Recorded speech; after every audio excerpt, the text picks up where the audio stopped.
නයා කියන්නේ ශ්‍රී ලංකාවේ වගේම ලෝකේ බොහෝ රටවල දක්නට ලැබෙන මිනිසුන් අතර දැඩි භීතියක් මෙන්ම ගෞරවයක්ද දිනාගත් සර්පයෙක්. ලංකාවේ අපිට නයා සුවිශේෂී වන්නේ සංස්කෘතික සහ ආගමික වශයෙන් ඇති බැඳීම නිසයි. නයාගේ වඩාත්ම කැපීපෙනෙන ලක්ෂණය වන්නේ තමන්ට තර්ජනයක් දැනුණු විට ගෙල ප්‍රදේශී සම දෙපසට විහිදුවා පෙනය පෑමයි.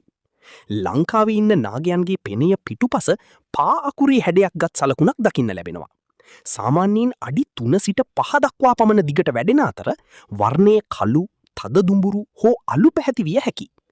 නයා සතුවන්නේ ප්‍රබල ස්නායු විෂකි.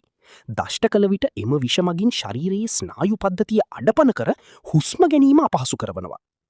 නයා සාමාන්‍යයෙන් බියගුළු සතෙක්. මිනිසන් දුටු විට පලායාමට උත්සාහ කරන අතර පලායාමට මගක් නැති වූ විට හෝ දැඩි ලෙස තර්ජනයට ලක් වූ විට පමණක් පහර දීමට පෙළඹෙනවා.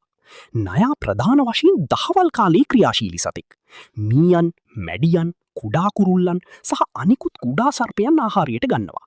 මීයන් සොයා ඉන නිසා නිතරම මිනිස් ජනාවාස අසල නයා ගැවසෙනවා. ගැහැණු සතා වරකට බිත්තර 10ක් 30ක් පමණ දමනවා.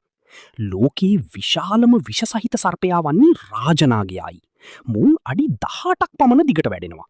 නමුත් විශේෂම කරුණ නම් රාජනාගයන් ලංකාවේ ජීවත් වන්නේ නැහැ.